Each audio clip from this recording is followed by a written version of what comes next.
Hello बच्चों, good morning. कैसे हैं? ठीक ठाक सब। मैं आनंद सर आपके लिए लेकर आया हूँ क्लास 11th के लिए।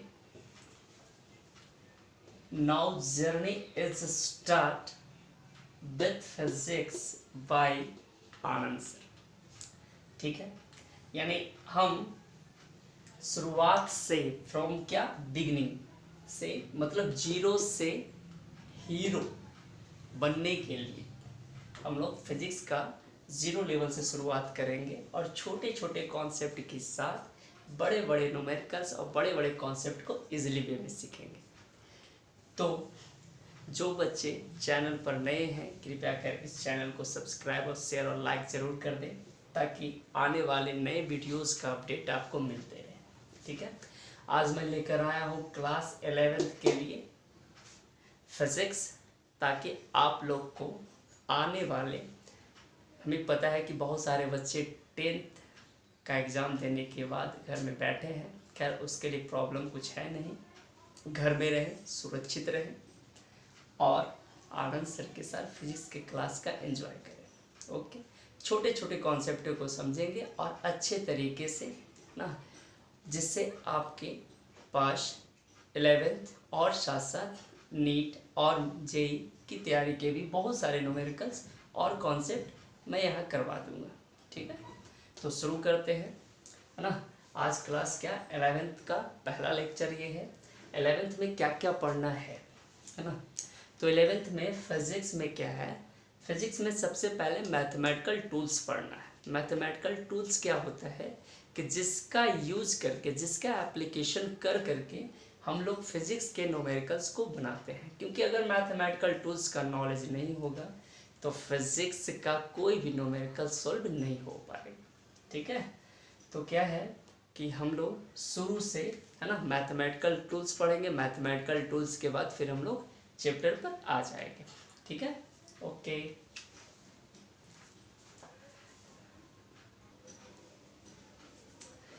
ओके, तो शुरुआत करते हैं। फिजिक्स जो है वो साइंस का ही ब्रांच है। तो सबसे पहले ये जानना ज़रूरी है कि साइंस होता क्या है। तो देखो, बोर्ड पर ये डिफिनीशन साइंस का लिखा हुआ है, क्या है। Science is an organised, systematic, formulated knowledge obtained through observation, experiment and verification. इसका मतलब क्या हुआ कि साइंस जो है एन ऑर्गेनाइज्ड, ऑर्गेनाइज्ड का मतलब क्या हुआ कि एक प्रकार का संगठित, मतलब एक प्रकार उसको क्या क्या है, कलेक्ट किया गया। सिस्टमेटिक, सिस्टमेटिक का मतलब हुआ बारीकी से, क्रमबद्ध, रेगुलरिटी में। And formulated according to formula, है ना। नॉलेज, जो ज्ञान प्राप्त होता है किसके through, obtained from observation. Observation का मतलब किसी चीज को देखना, है ना, उसके बाद उसका एनालिसिस करना, वही क्या करा गया, ऑब्जर्वेशन, ये हो गया। एक्सपेरिमेंट, एक्सपेरिमेंट का मतलब क्या हुआ, एक्सपेरिमेंट करना। जैसे पानी के साथ चीनी को मिलाना या चीनी के साथ पानी को मिलाना, मीठा लगता है या नमकीन लगता है, तो वो क्या है, एक्सपेरिमेंट हो गया। वेरिफिकेशन का मतलब, अच्छा ये मीठा लगेगा कब, जब चीनी और पानी को मिलाएंगे तब उसका जो सॉल्यूशन होगा वो कैसा होगा, स्वीट्स होगा, यानी काफ़ी मीठा होगा। Clear, okay. तो ये क्या है कि साइंस जो होता है वो ऑर्गेनाइज्ड होता है, मतलब एक कंप्लीट तरीके से कलेक्शन होता है ना। कलेक्शन भी कैसा, सिस्टमेटिक वे में, एकदम सिस्टमेटिक वे का मतलब क्या हुआ, थोड़ा सा एक्सपेरिमेंट आप लोग ने 10th क्लास में भी किया होगा कि जैसे कोई ऑब्जर्वेशन होता है, सबसे पहले लिखा जाता है कि आखिर क्या है, एम होता है, उसके बाद क्या लिखा जाता है, कौन कौन से ऑपरेटर्स आपने रिक्वायर्ड किया, फिर उसके बाद क्या हुआ, इसका थ्योरी लिखा जाता है। सबसे पहले एम के बाद क्या क्या यूज करेंगे, ऑपरेटर्स रिक्वायर्ड, ठीक। उसके बाद आप क्या इसका थ्योरी लिखेंगे कि आखिर इसको कैसे क्या किया गया। उसके बाद क्या ऑब्जर्वेशन, क्या क्या रिजल्ट आया, ठीक है, और लास्ट में इसका क्या लिखेंगे, रिजल्ट।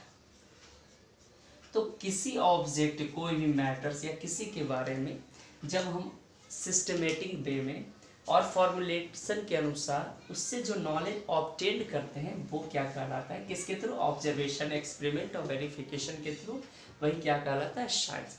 साइंस क्या है, साइंस जो होता है वो काफ़ी हम डीप नॉलेज होता है किसी भी ऑब्जेक्ट के बारे में, किसी भी मैटर के बारे में, किसी भी टर्म्स के बारे में, वही क्या कहा जाता है, साइंस कहा जाता है ना। और साइंस कैसा होता है, काफ़ी ऑर्गेनाइज्ड होता है, ऐसा नहीं कि खिंच पिच।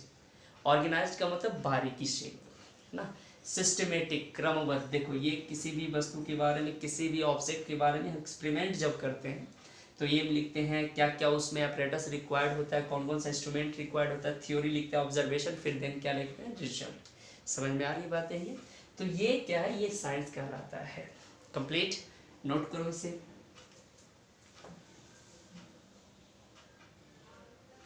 ओके देखो, तो साइंस के बारे में हमने देख लिया। साइंस क्या है, एक प्रकार का नॉलेज जो होता है। नॉलेज कैसा होना चाहिए, ऑर्गेनाइज्ड होना चाहिए, सिस्टमेटिक होना चाहिए।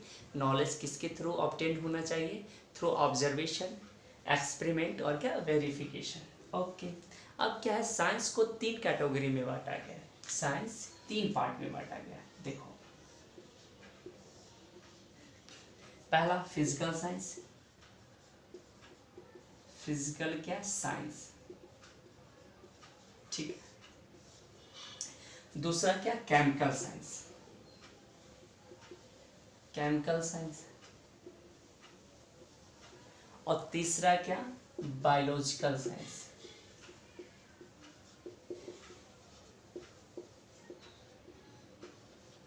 ठीक, फिजिकल साइंस में हम लोग क्या, फिजिक्स के बारे में पढ़ेंगे,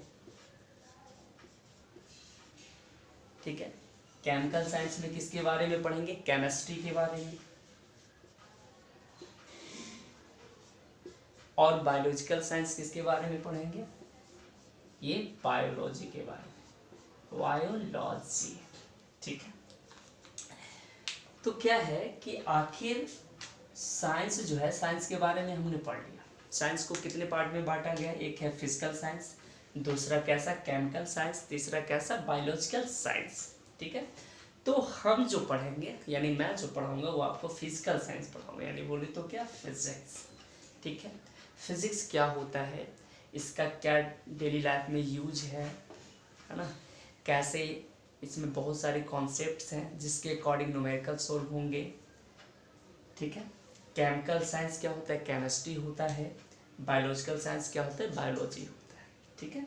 फिजिक्स से क्या होता है, फिजिक्स को बोला जाता है, physics is the branch of science in which we study about law of nature and phenomena related to nature. क्या है फिजिक्स, क्या है फिजिक्स जो है साइंस का ऐसा ब्रांच है जिसमें हम लोग नेचर के नियमों के बारे में पढ़ते हैं, है ना। और जितने भी फिनोमिना होते हैं, जैसे सूर्य का चमकना, ठीक है, तारों का टिमटिमाना, ट्विंकलिंग जो करता है ना, रेनबो का बनना, कोई भी बॉडी को ऊपर फेंकेंगे तो ये नीचे ही क्यों आता है, ऊपर क्यों नहीं रह जाता है, आखिर कितना स्पीड से फेंकेंगे जो यहाँ से बाहर चल जाएगा, यानी हमारे एटमॉस्फेयर, हमारे आसपास का जो ये ग्रेविटेशनल फील्ड होगा उससे पार हो जाएगा, ठीक है। तो ये सब हम लोग किस में पढ़ेंगे, ये फिजिकल साइंस में पढ़ेंगे, है ना। अच्छा, केमिकल साइंस क्या होता है, केमिस्ट्री जो होता है जिसमें हम लोग केमिकल के बारे में पढ़ेंगे। आखिर कौन कौन से गैस इन्वॉल्व होते हैं, कौन कौन से रिएक्शन होते हैं, कितने मैटर्स होते हैं, मैटर्स में भी और कितने टाइप्स के होते हैं, मेटर, नॉन मेटर्स, है ना। तो ये सब हम लोग किस में पढ़ते हैं, ये केमिस्ट्री में पढ़ते हैं, ठीक है। बायोलॉजी में क्या है, बायोलॉजी भी 2 पार्ट का है। एक पढ़ते हैं हम लोग क्या, एक पढ़ते हैं बॉटनी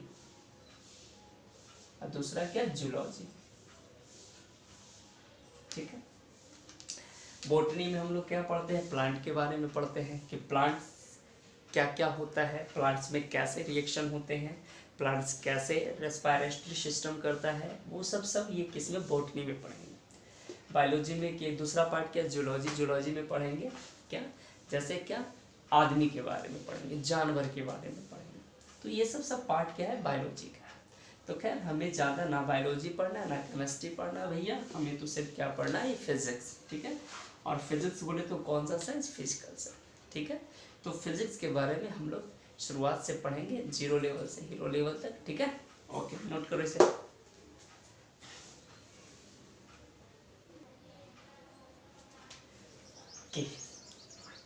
देखो बात करना है क्या, व्हाट इज फिजिक्स, आखिर फिजिक्स होता है क्या।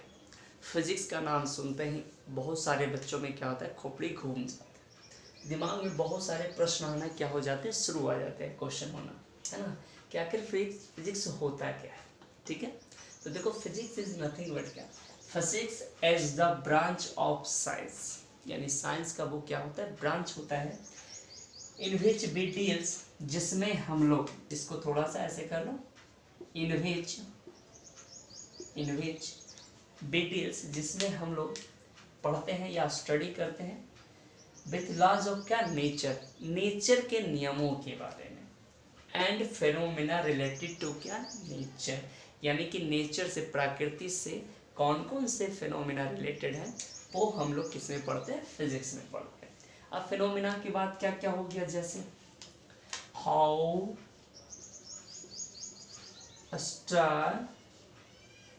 स्टार्स आर ट्विंकलिंग,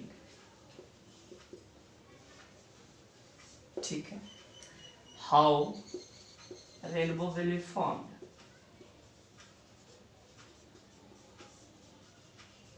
ठीक है, आखिर किसी पानी में अगर हम पेंसिल को डाल देते हैं तो वो टेढ़ा क्यों दिखाई पड़ता है, ठीक है, जैसे ये पानी है, अगर इसमें किसी पेंसिल को हम डाल देंगे, ऊपर से इसको देखेंगे तो कैसा प्रतीत होगा, ये टेढ़ा दिखाई पड़ता है। तो आखिर ऐसा ये क्यों होता है, क्या होता है हमारे आंखों में कि सीधा पेंसिल जब पानी में जाता है तो क्या होता है, वो टेढ़ा दिखाई पड़ता है ना।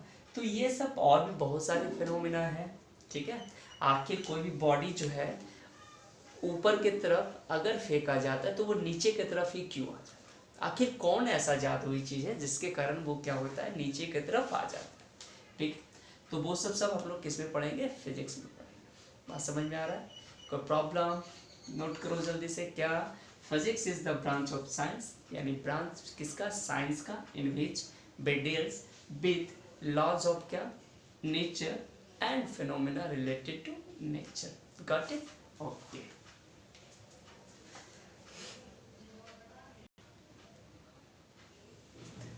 ओके बच्चों, तो हमने फिजिक्स के बारे में देख लिया। अब क्या है कि क्लास 11th का फिजिक्स पढ़ने के लिए बेसिक मैथमेटिक्स या मैथमेटिकल टूल्स का नॉलेज होना काफ़ी ज़रूरी है।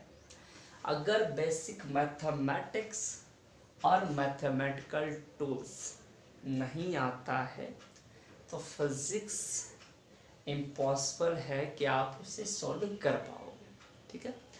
तो बेसिक मैथमेटिक्स में कुछ इम्पॉर्टेंट हैं, आई थिंक मेरे उम्मीद से यही सब है, और एक अगर छूट जाएगा तो बीच में हम लेक्चर में ही करा देंगे, ओके। तो क्या है, सबसे पहले जो है वो ट्रिगोनोमेट्री है, ठीक है, ट्रिगोनोमेट्री है, दूसरा क्या है, अलजेब्रा है, तीसरा क्या है, कोऑर्डिनेट ज्योमेट्री है, और चौथा क्या है, लॉगरिथम है, पांचवा क्या है, बाइनोमियल है, और छठा क्या है, कैलकुलस है। कैलकुलस के दो पार्ट, डिफरेंशिएशन और क्या, इंटीग्रेशन, ठीक है। समझ में आ रही बातें ये। तो क्या है कि हमें पढ़ना है क्या, ट्रिगोनोमेट्री भी पढ़ना है, अलजेब्रा भी पढ़ना है, कोऑर्डिनेट ज्योमेट्री पढ़ना है, लॉगरिथम पढ़ना है, बाइनोमियल पढ़ना है, क्या, कैलकुलस पढ़ना है, कैलकुलस के दो पार्ट, क्या क्या पढ़ना है हमें, डिफरेंशिएशन और क्या, इंटीग्रेशन। अगर ये सब कॉन्सेप्ट आपके क्लियर हो जाएंगे तो फिर फिजिक्स के न्यूमेरिकल्स इजी वे में सॉल्व हो जाए, ठीक है। ट्रिगोनोमेट्री आपने पढ़ा है 10th में, ठीक है। अलजेब्रा आपने पढ़ चुका है, 9th 10th में पढ़ा है अलजेब्रा, 7 8 से पढ़ते आते हैं। कोऑर्डिनेट ज्योमेट्री भी 10th में पढ़ा, लॉगरिथम कुछ कुछ पढ़े होंगे। बाइनोमियल एक्सप्रेशन जो है ये 11th का ही मैथमेटिकल कॉन्सेप्ट है, ये 11th के मैथ्स में मिलेगा, ठीक है।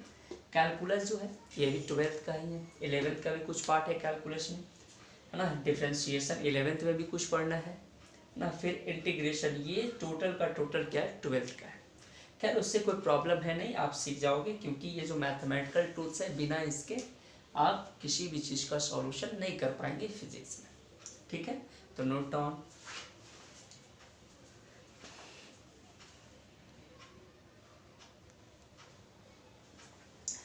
हेलो बच्चों, देखो हमने थोड़ा सा मैथमेटिकल टूल्स का सिलेबस जो था हमने देख लिया है ना। अब यहाँ पर जो बोर्ड पर लिखा हुआ है ये सब यूजफुल प्रीफिक्स है जो आपको फिजिक्स में काफ़ी हेल्प करेंगे न्यूमेरिकल्स बनाने में, है ना, ताकि इससे इजी वे में आप समझ जाओगे कि कैसे आखिर वैल्यू कितना होगा, है ना। कब? जब पावर ऑफ क्या रहेगा 10 के 2 पावर हो सकते हैं, नेगेटिव वाला भी आएगा आपके पास न्यूमेरिकल्स में और पॉजिटिव वाला भी आएगा। ठीक है, तो देख लो बारीकी से। 10 टू द पावर -1 को क्या बोलेंगे? डेसी, स्मॉल डी सैम्बल हो गया। -2 को क्या बोलेंगे? Senti, small C. -3 को क्या बोलेंगे? मिली, स्मॉल क्या हो गया? एम। -6 को क्या बोलेंगे? माइक्रो, क्या इसका सिंबल है? म्यू। -n को क्या बोलेंगे? नैनो, इसका सिंबल क्या है? -12 को क्या बोलेंगे? पिको, सिंबल क्या है? पी। -15 को क्या बोलेंगे? फेम्टो या फर्मी भी आप बोल सकते हैं, उसका सिंबल क्या है? एफ। -18 को क्या बोलते हैं? एटो, उसका सिंबल क्या है? ए। ओके। 10 टू द पावर +1 को हम लोग क्या बोलेंगे? टेका, डी ए सिंबल है इसका। +2 को क्या बोलते हैं? हेक्टो, सिंबल क्या है? एच। +3, 10 टू द पावर +3 को क्या बोलते हैं? किलो, सिंबल क्या है? के। +6 को क्या बोलते हैं? मेगा, सिंबल क्या है? एम। +9 को क्या बोलेंगे? जीगा और इसका सिंबल क्या होगा? जी। +12 को क्या बोलेगा? टेरा, इसको क्या बोलेंगे? टी। +15 को क्या बोलेंगे? पेटा और इसका सिंबल क्या होगा? पी।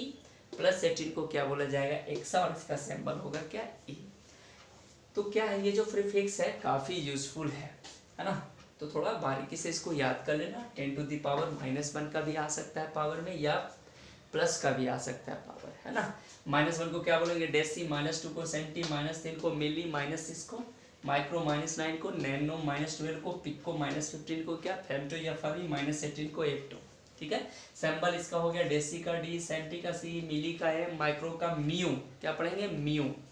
इसको क्या पढ़ोगे? म्यू पढ़ोगे, म्यू।